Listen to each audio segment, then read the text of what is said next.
I'm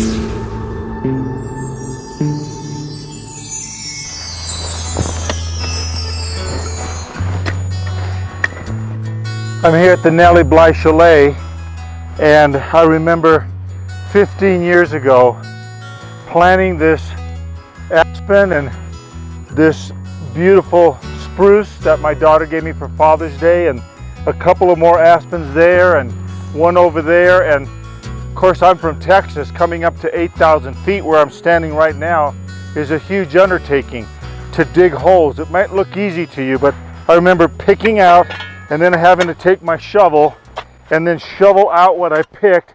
It took me days. I couldn't do this more than an hour or two back then when I was like 45 or 50. Now I'm 71 and I won't even attempt to do this. What has happened?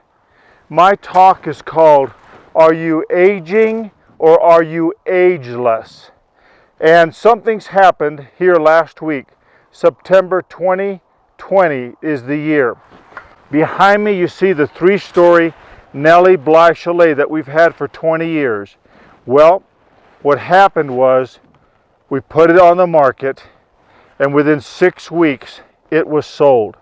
Actually, the market was the man asking if I would sell it. He was renting the place as a Airbnb rental or a VRBO. And I, of course, been praying to the Lord to help me sell this place. We didn't list it or anything. I just went to the Lord in prayer and asked him. And he brought this man. He said to me, "You wouldn't be thinking of selling this, would you?" And I said, "As a matter of fact, I've been praying to the Lord that he'd send me a buyer." Why did that happen? Well, I realized I could no longer plant trees. And worse yet, I was climbing up on scaffolding, washing windows that was 2 to 3 stories high, and doing the deck every April. And I'm just plumb worn out. Carrying that is like carrying Noah's Ark on my back. And so I said, "Lord, I can't do this anymore." I'm aging. I face the fact. I wear glasses to look long distance. These glasses are bifocal. That means I have to wear them to read. So my eyesight is going. My hearing is going. I have hearing aids when I'm in a large crowd to hear people. And my bones creak and they get achy. In fact, it reminds me of the scripture that Solomon talks about in Ecclesiastes chapter 12.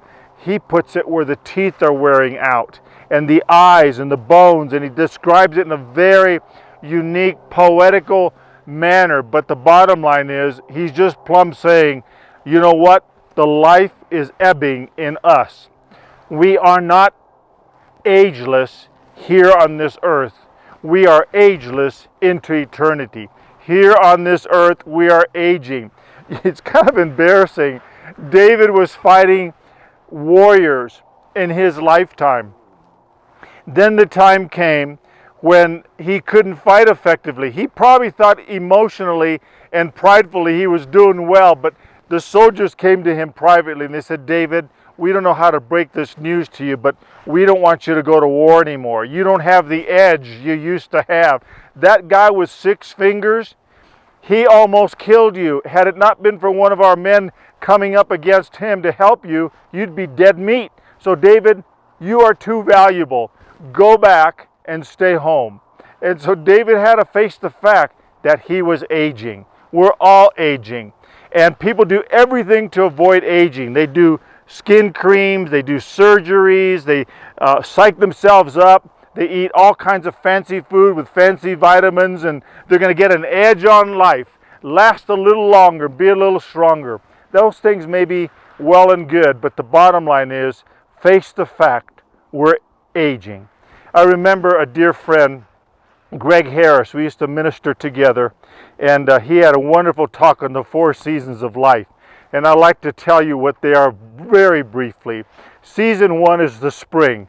So some of you listening to me, if you're in your late teens, early 20s, you're in the spring of your life. Use the spring to get ready and to prepare yourself for your future, because it's going to go like that. You don't think of that now, but when you're young, you're going, oh, I just wish I was older. I'd get more respect. I could accomplish more. Use your spring to prepare yourself for the next season, summer. Because summer is the years where you plant and you kind of put in the harvest and you get ready for the harvest to come. But you're doing all the summer work in your strength of your youth. When I planted these trees, I still had strength.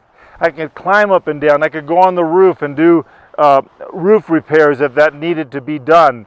There was no fear climbing heights, no fear of breaking anything. I was fearless. So in your summer months, you do your fearless work. Lots of strength, lots of energy, and you go out and you accomplish your career. And then comes the fall. The fall is the years between 50 and on upwards into your 70s. I'm basically at the end of my fall years.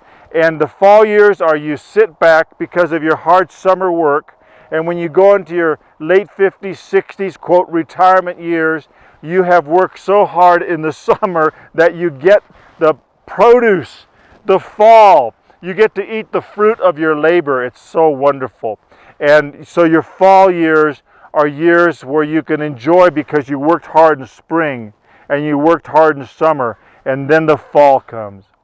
And then, of course, comes the winter months. And that's what Solomon was talking about. The winter months of where it's hard to get around. That could be into your 80s and 90s, where maybe even you have to be in a wheelchair.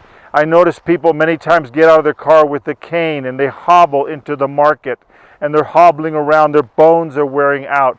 The winter months. But the good news is, even though we're aging, we're ageless. When Jesus rose with a new body, He promised us eternity. So really this life is temporal. We've got to fix it as we get older, and we can't plant trees and do the things that we used to. We have to sell the property that we had as a vacation family place to go, and no longer realize you can go as a family. Things change, and things you give up, you have to die to those things because you know you're looking into eternity. You are ageless. So yes, I may be aging outside. People used to see, well, in fact, even now on YouTube, they see the little bear of the 1980s when I'm in my 30s and 40s, and then they see the little bear now and they go, "Wow, little bear, you've aged." Absolutely, I'm not the little bear that you can see today in YouTube. That was me 30 years ago. In fact, I joke with people, "Oh, that's my younger brother." No, that's Little Bear when he was young and full of energy and traveled and was abounding with strength, going through all 50 states, 11 countries, working 7 days a week, nonstop. It was just fast paced. But the Little Bear today has to do these drone bear pauses. Just slow down, pace myself, do devotions. I can still minister to the Lord, but my eyes are set on heaven. The pearly gates are much closer than they were before. Why? Like you, I trust. We've trusted in Jesus for our salvation and for our future hope, so that we can indeed tell people we are aging, but we are truly ageless.